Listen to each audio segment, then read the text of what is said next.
This is the European edition of Breaking Banks, the world's #1 fintech podcast and radio show. We bring you the European unicorns, startups, founders, regulators, and leaders innovating the rapidly evolving fintech scene today. A truly localized podcast with both English and local language content, with some of the world's most well-known hosts and influencers in the fintech sector globally. Join us every week as we explore what makes the European Union a phenomenal proving ground for many of the fastest growing fintech players in the world today. Okay, let's roll. Welcome to Breaking Banks Europe, the #1 global fintech radio show and podcast. Every week since 2013, we explore the innovators, industry players driving disruption in financial services. I'm Elizabeth Kleinfeld, and I've been working with fintech startups for the past 10 years. This is my first ecosystem zoom in. As we continue to look at the different fintech ecosystems around the globe, today we touch down in Serbia. So I'd like to welcome our two guests, Zoja and Milenko. Could you please introduce yourselves? Hi, Elizabeth. Hi, Milenko. It's great to be here. My name is Zoja, and I come from Belgrade. I've been a startup ecosystem for more than a decade, startup ecosystem builder. But in the last several years, I'm working mostly as a consultant and on my own personal business. But once you are a startup ecosystem builder, you can never go back. So I constantly jump in and out and help out with some initiatives. So I hope that my contribution will be relevant to your listeners and viewers. Thank you so much. Milenko. So, hi, Elizabeth, and I'm Milenko Tošić. I currently own one startup, and behind me are two more startups. So, while Zoja is an ecosystem builder, I'm, as they would say, an ecosystem user in Serbia. So, I do have, I'm basically in the IT business for the last 13 years. In different projects, and then also started with some cool startups from Internet of Things domain, cryptocurrency domain, and now artificial intelligence in legal tech. So that is my background, and really looking forward to the discussions in representing what we have in Serbia. Thank you so much. So maybe we should first talk about what is the size of the country to get people to understand how big the ecosystem is and what's relevant for this particular ecosystem. So I can take that question. So Serbia is approximately even less than 7 million people. So it's not a big country. If you count the wider Balkan region, there are several countries that speak the same language, or similar languages, which we can count as a similar market, but even then it's less than 25 million at max. So as a market on its own, it's not big and it's not rich. So when we speak about startup ecosystem in general, I think when looking at Serbia, we need to say that it's mostly born global. So all the startups, if you want to succeed as a startup, most of the startups immediately aim either Western Europe, Germany, UK, DACH region, or US. But that's we can see more of them now targeting Asia as well. But very few of them have started out in Serbia. That's where they roll out in the end, basically. So it's so interesting that instead of you starting out in Serbia and then going to some of the countries, the 25 million, that you're immediately going to Western Europe, to Germany. Is it Germany because it's one of the biggest EU countries? Well, yeah, it is. Germany generally has a strong economic relationship with Serbia, and we have a huge diaspora in Germany, so that must be a case. Most of the Serbs have been to Germany, at least. But generally, Germany is, even looking for global startups, one of the biggest markets. So it's the one where Serbian startups generally have customers from. And it's not only startups, even Serbia has a very strong ICT services industry. And if you look at their revenue as well, it's DACH region is quite prominent. So that's probably related. I think because there's so much talent in Serbia, and people wanting to make use of that talent either within Serbia or when they're exporting you guys and gals out to the other countries. So when we spoke earlier, we were talking about how the Netherlands focuses a lot on payments, fraud detection, analytics. But you mentioned that blockchain, crypto, tokenomics, they're very hot, and anything to do with gaming. Can you tell a bit more about this? You're right regarding the domains that Serbian startups are targeting.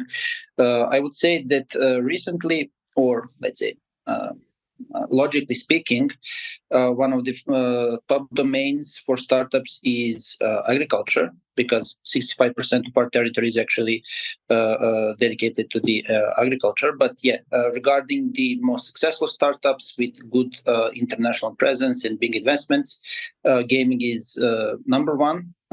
First of all, thanks to companies like Nordeus and Trilateral. And they have created a really, really great ecosystem of IT experts in designers and everything else that accompanies these domains. And I would say that blockchain is the second one, and everything related to blockchain, to tokenomics, is really strong. And for a long time, we were like in top 5 countries with respect to the talent. But now that blockchain technologies are more, let's say, affordable technologically speaking, I think that kind of ranking is not relevant anymore. But nevertheless, the technology is still here. The startups are still innovating and applying this technology in different domains. So blockchain is on its own. It's not like a domain. It's a technology mastering, and startups are innovating on top of it, different services. So indeed, I was reading in the Central and Eastern European FinTech Atlas that in 2021 they were saying Serbia is considered one of the top 5 countries in the world with the best developers in this field. So I think that's amazing. And just sorry for jumping in. No, please. Serbia was really one of the first, let's say, communities and countries that were among developers that were early adopters, and that brought us a lot of good karma when we speak about blockchain technology. So there are a lot of relevant companies that were starting out, then dying out, as it's common in this sector. But the people with immense talent, both for tech and for business, stayed in the ecosystem. And you can now locate Serbian people at some of the biggest blockchain companies globally. Some of them are strongly represented here. Some of them work remote. Some of them moved out. But basically, there is this really strong Serbian relationship. And right now, I just got the most recent data. There are currently more than 40 startups just in the blockchain segment in Serbia, which is quite a high number if you look at it as we spoke for the size of the country. So I think that's something that's going to be growing even further. Any ideas on like 40 out of, 400 startups or? Yeah, I would say 40 out of 400. So amazing. 10%. That's a really big amount. Mm-hmm. Fantastic. So on the gamification side or gaming side, do you see any adjacents with fintech? We have seen here in the Netherlands some companies that are gamifying investments or financial literacy and stuff like that. Do you have any examples in Serbia of this type of thing? Honestly, no. But here, I think most of the connections are between fintech and the blockchain sector. And then there's also, when we speak about fintech, I think in Serbia, we should speak beyond the startup segment as well. So, for example, if you look at the top 10 fintech companies, 3 out of those 10 have a really, really strong presence in Serbia. So, for example, NCR has more than 4,000 people They have even a strong R&D unit, business and marketing unit. FIS is also for quite a long time here and very strong. So the back end of the payment systems. And BlackRock, they came here through acquisitions and are constantly growing in terms of R&D and also this sales segment. And there are also some smaller companies. Banks are some banks which are international banks, but are starting to develop R&D segments in Serbia that are building products for the whole group. So those are some very interesting developments in terms of talent when we talk about fintech. When we talk about startups and innovations that come out of Serbia, there's not that many of them in fintech sector. And one of the reasons is what we talked before, the local market. So the local market is small, and also the regulation when it comes to building fintechs can be occasionally challenging. And even when we speak about fintech, when you want to roll out in the EU, you need to, it's the same regulation and it's enough for you to get a license in one EU country. And for Serbia, it goes the other way. So you have to get a license in Serbia, which is equally complicated as getting a license anywhere in the EU, but you only cover Serbian market. And I think that the people here don't have this, are a bit afraid of this bureaucracy, and fintech is a bit more regulated than other startup segments. So we don't see them. It's not like it's not existing, but it's not, when you look at the talent pool, it's way lower than expected, the number of fintech startups. I can understand that. I mean, any country, if dealing with regulators is difficult, then it's going to make that harder. Just curious, like about the population itself, how many people are working with digital banking solutions now? Is there a big adoption or is it cash-based? You caught me off guard with this question. Milenko, do you know maybe? Yeah, basically as a, let's say, with a company of my own, I would say that in the recent years with some new regulations, we are pushed for better, of course, to be using these electronic services, for example, for invoicing and everything else.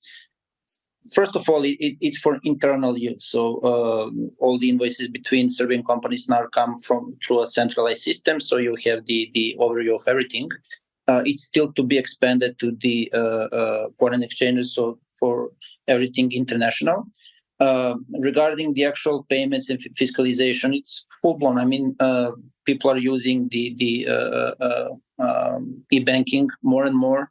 Also, there is the rise of e-commerce in general, with some really, really big companies starting their e-commerce services in Serbia. So, I would say that from on a monthly level, we have a large increase of e-banking users. So I would say that we are safe there, definitely. And I came across an interesting, let's say, quotation. Not sure who said it, or if that's like it's just a common phrasing, that Serbia is quite similar to the European countries, and the reason that here there are not that many successful fintech companies when you compare with the United States or even Asia is, for example, that here as well as in Europe, with all these bureaucratic, let's say, overheads and regulations, we always think that what is not allowed is forbidden, while in the other more lucrative markets, what is not forbidden is allowed. So nice quote. Yeah, that sums it up pretty much. Into a context why our entrepreneurs are a little bit afraid of the fintech sector because of all the regulations, and our National Bank of Serbia is super rigid.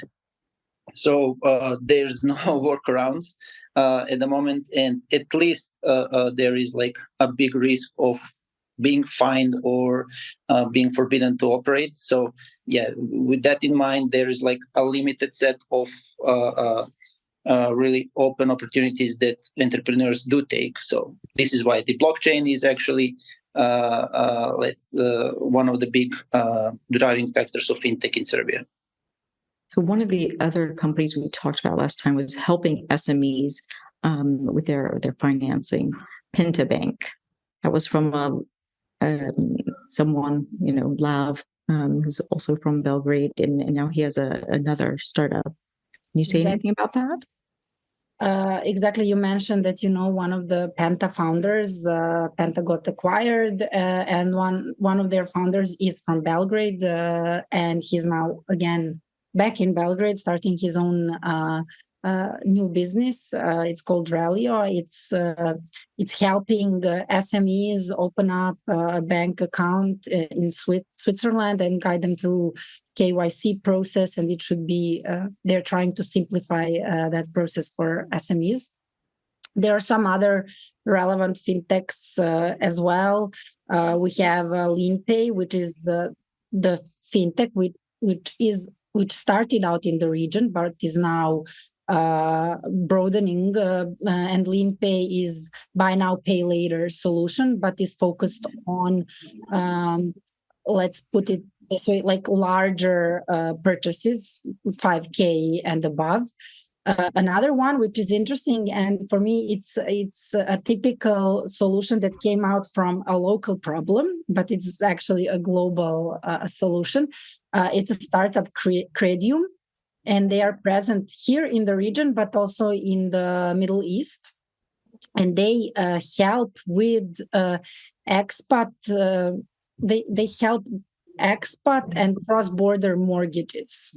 So if you want to buy an apartment in your home country, but you're not living in there, or anywhere abroad, they basically help you out with setting up a mortgage for that. So if you're everyone is now buying apartments in Belgrade. That's another craze. I think that's also something that happened recently, and probably was one of the things behind Credium. But I met a company recently that's doing that for Nigeria. They're based in the UK, called eDoc. So this is a problem. Even somebody I worked with at ABN AMRO was saying, well, actually, there are a lot of Indians that could use this type of solution. So this is great. Exactly. Yeah, they started with Middle East and our region because there is a lot of diaspora and investors in those two regions. But I'm sure they will be spreading out further. So maybe you'll hear about them more. Well, I would love to actually be connected with them. So that'd be great to discuss more offline. What about things like GDPR? Do you have startups in that area, or cybersecurity? I read about a company called Trickiest that got some good investment from Early Bird, very well known VC in Berlin. You did your homework. Yeah, Trickiest is relevant in this cybersecurity area. There is maybe worth of mentioning, not that into fintech, but it's maybe related to this broader perspective, and it's a blockchain startup that raised quite let's put it this way, large amounts of money, over 60 million from Axel Capital and Point9, among other relevant investors. And they are basically helping monitoring smart contracts. So it's a platform for monitoring smart contracts, and they are the global leader in this area when it comes to the blockchain community, and they are based here in Belgrade. That's amazing. And there are constantly, it's interesting to look again when we speak about the blockchain. We have a strong local company that started out as a service provider, but became a significant partner in building really some big blockchain projects, and now migrated towards a venture builder. And from their kitchen, let's put it that way, there's constantly something new going out. So, for example, they now they just recently released a self-custody business wallet for crypto finance operations. So there's always something that's related to both fintech and blockchain. And as said, there's a lot of it. So can we talk about the crypto and the tokenomic side of things? Because there's some really interesting projects that I've seen out there, and I'm just curious to what extent you would see them in Serbia, like helping investors who want to get into a large apartment complex, right? And normally you can't be part of that financing, but if you can tokenize it, then you can. Is that something that you see? So there's just maybe as a short intro, Milenko mentioned this mantra of if it's not allowed, it's forbidden. It's actually related. It's not like a mindset of entrepreneurs. It's the norm of our law on one of the biggest finance related laws and regulations in Serbia. It's law on foreign trade. And it's basically, it says if it's not in the law permitted, you shouldn't do it. And when we look at the crypto regulation, the regulator did regulate. So we were one of the first European countries that designed its own law on digital assets. And when we talked with people from the crypto and blockchain community, they were, until you have a law, you're constantly in the gray area. You're operating in the gray zone. And this law is very similar to the European one, at some points, maybe even a bit more liberal. But I would say that our regulators saw this as relevant and helped crypto and blockchain entrepreneurs and crypto businesses play better in the market. Thank you. I think Milenko might want to say something about this too. Is that true? So regarding, first of all, some of the notable names, I would really say, because these guys are doing some great stuff. As I thought at the beginning of this session, FinSpot is a really good solution where these B2B invoices are open for investments. So basically, they are this factoring system. They allow businesses to, or whoever wants to invest into these invoices as collaterals. They also have one of the first regulated tokens under the new regulation. So this is also a shout out for them, following up through all the newly set up regulations. We know that process is not really great, that communication and working with the National Bank of Serbia is not like the most startup friendly institution. Our experience, or my own experience together with my co-founders of a startup called Vladam, is that we have implemented a solution that uses artificial intelligence to automatically trades cryptocurrencies on different exchange markets. But it was uncustodial. Basically, we don't own any resource. We're just sending the signals to the traders so that they can employ them at their own time and however they want to do that. So at one point, we had something around 3 million assets under management in US dollars. So on a rise, really a lot of attention, a lot of people trying the solution. We also participated in multiple events, got a grant from the Serbian Innovation Fund, and then the regulation came in. And we were, let's say, some people basically recommended to us not to pursue the license, because there was a little bit of misunderstanding about the technologies that fall under the licensing. So, but we wanted to really get this license, and the process was really cumbersome. And after a year and a half of collecting a lot of documentation, trying different approaches to convince them about what we want to do and why maybe we are not like a full-blown financial institution, we didn't get the license, and as being on their radar, they just said we need to cease the services. So we had to close this startup. We're now investigating maybe some other markets, but nevertheless, I would say that the main message here is that these regulations that come in should probably there should be some kind of pilot programs, especially for startups, just to try to prepare for license to be regulatory compliant in a specific period with some relaxed conditions for a domestic startup, basically. We have that, and we see that with the UK as well. That to allow a little bit of experimentation, have a sandbox. It's very, very helpful. Especially here, it was just, we came up with a regulation, you need to comply. Even they didn't know what are some of the definitions. So I would say that, it was not prepared that good. And by the nature of Serbia being a really great market for blockchain solution, tokenomics and everything else, I really would like to see that the national regulators approach this in a much, much better way. So at the moment, I think only two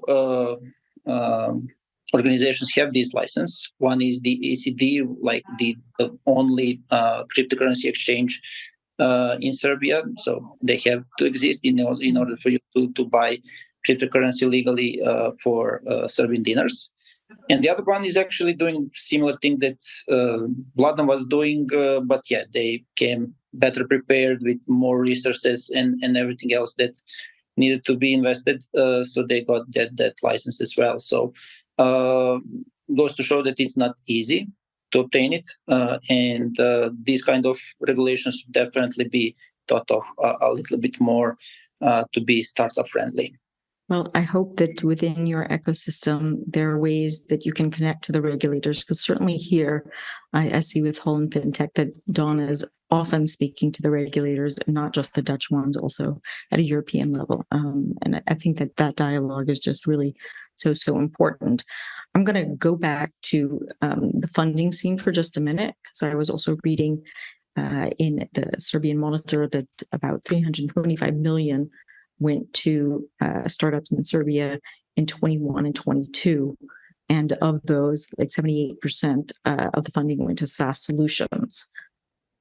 Is that something that you see? And what about also they're saying that half of it went to pre-seed phase, which is unusual because I see at the moment, at least, much more money in the Dutch market going towards a little bit later stage to the seed and Series A. So our experience is a startup is the seed investments and seed rounds are not that lucrative, and people think that the market is a bit cheaper in a sense that the workforce is a bit cheaper than in Western world. But if we are talking about IT experts, that most of the tech startups actually require, like, to take off. It's not that much the case. So basically, you need to pay people quite a lot. So the investments that are typically like even 5 to 6 times on average less. I mean, I'm talking about pre-seed and seed investments, 5 to 6 times less than in other more lucrative startup ecosystems, are spent much quicker. So basically, I found on this startup genome that, for example, there is median seed round is $350K US dollars. Median Series A round, which is not that, let's say, common, or basically only a couple of them exist, is 9.4 million. So it is above the average, while the seed is much, much lower than the average. So very interesting. Basically, and from my own experience in many of these startup competitions, in some early discussions with angel investors, any kind of investors, they always want to see traction. Even if the technology is super new, super innovative, just needs a little bit of push. No, you need to show a good traction. And the other thing is that as soon as you start negotiating the investment, you need to incorporate in some of the more stable economies, let's call it like that, in the States, in the Western Europe. So that is also a little bit of overhead. And that is the situation. And I would say that this really push for showing the traction in a sense of even some significant earnings from your services, it's not ideal for pre-seed and seed investments. I mean, yes, I totally understand that. Often we talk about the difference in risk appetite between the US, where I'm from, and the Netherlands, or Western Europe, wanting to see so much more traction. And I did find it interesting in my reading that there's more interest from American investors than from EU investors. It looked like 82% was coming from the US and 16% only from Europe. Is that something you recognize? Well, it's interesting in the sense that you can see the most successful startups in Serbia who raise outside of the country usually raise from US investors. Mm-hmm. It's because they are aiming to get the funding from the best of the best, and then that's usually the case. But I would just add on this, I was lucky enough that when Startup Genome started looking at Belgrade and Novi Sad, I collaborated and was part of their research in that sense. And you can see, and I think it's a very important note, Elizabeth, that you did see, is that there is large amounts of money in the pre-seed phase. It's normal whenever the ecosystem is in its early stages. So we cannot be compared with the ecosystem in Netherlands in sense of that the startups are maturing differently. I also completely agree with Milenko. The rounds, especially in the pre-seed, are way low. Pre-seed and seed are lower than what's to be expected in the US and the EU. But based on my current, so the data that I got through Startup Genome, but also doing a bunch of like different local research, I think that the funding opportunities in Serbia are growing significantly. And when you recently there was a call for fund of funds. I know that in Netherlands it's a normal thing and it exists. Yeah. For ages, but nowhere in the Balkans was that done, and it was really done and designed in a competitive way in terms that it's not going to be to one fund but to 3 funds, so that they basically compete with each other. So you don't Absolutely. have big, that's great. Maybe one of them, I think one is almost finalized in terms of, I think it's even public. The other 2 are in this announcement process, but I think it will be a significant boost when you look at the general crisis. Oh, absolutely. Well, that will be definitely a big boost. I have actually been wanting to invest in funds of funds. I just can't get the folks from Great Stuff Ventures over the line, but you never know. Maybe by one of the next podcasts, maybe I can. One of the last questions I'd like to ask has to do with banks that have partnerships that are really engaged in your ecosystem. Because I remember you telling me about one of the banks that has this yearly hackathon, maybe in September or something like that. So yeah, I mentioned Raiffeisen Bank. It's an Austrian bank, and they are really active from early on when it comes to building the fintech startup ecosystem. They generally, as an HQ, they have like a global program elevator lab, but Raiffeisen decided to push it to the regional level. They are organizing it regional competitions for fintechs in Belgrade. They hand out prizes which are not low at all. They go up to 10K per startup, which is a grant. Nice. For the winner, and then they help them prepare for getting into their global program, which is also it's equity free. Basically, they want to be your customer instead of investing in you. So in that sense, I think that cooperation, we can, for example, Milenko mentioned FinSpot. FinSpot was one of their alumni, let's say, from that program. That's something that we see that's happening and that's relevant. Also, Raiffeisen Bank was interesting because they moved some of their HQ digital teams to Belgrade, so they are building some of their solutions from out of here. So that might be again a significant boost for our fintech innovation. So let's see how that rolls out. And another one that I would mention also is NCR. I mentioned them already, but they built. The only second campus that they have globally, apart from their HQ, is now in Belgrade. This is great. This will help the ecosystem so much. I mean, just the fact that you had told us before that Raiffeisen, for the entire Balkan regions, everybody is coming to you guys for the pitch. That just shows the confidence in the area. So these are great developments. Is there anything else that you'd like to say or a shout out to people who, still don't know enough and would like to find out more? So just one for me, we talked about blockchain. So maybe the next, maybe all of those interested could come by for blockchain, Belgrade Blockchain Week. It happens, I think next year it will happen again in June. It was this June. It had several different modules for various peoples, and even hackathon, Ethereum hackathon with the prizes of 22K. So that was quite high. So I think that it might be interesting for everyone who wants to find out more what's happening, not just in Serbia, but in the region on blockchain and blockchain fintechs. That might be a place to be. It sounds great. Milenko, would you be able to say hi to Lav?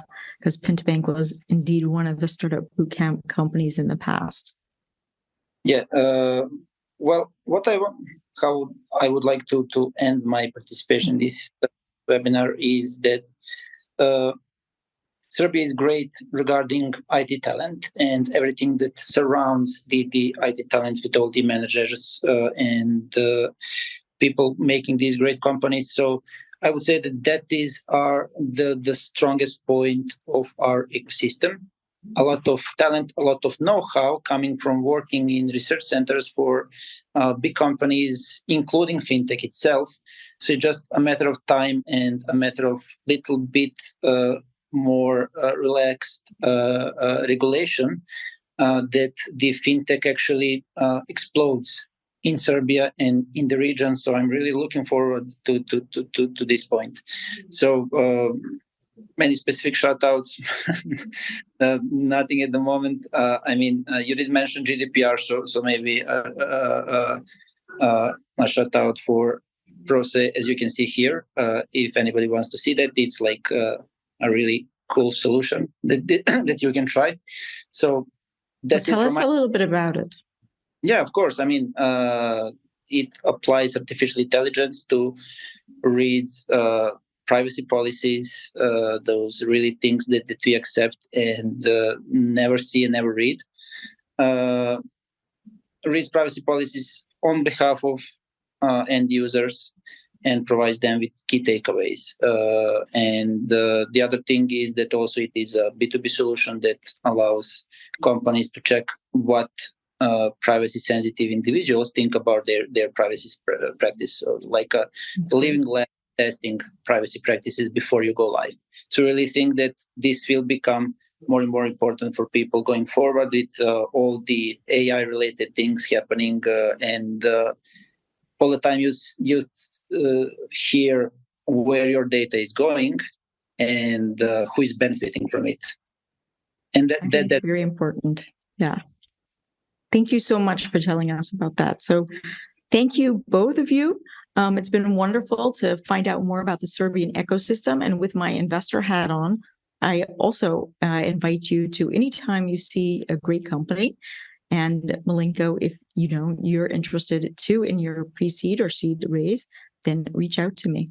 Thank you. Thank you very much, Elizabeth. Thanks so much. Thanks for listening to Breaking Banks Europe, a Provoke Media podcast in cooperation with FinTech Stage. Don't forget to tweet us out, shout out, or post to the team at Breaking Banks EU on Twitter. If there's something or someone you'd like to hear on our cast, let us know. See you next week on Breaking Banks Europe.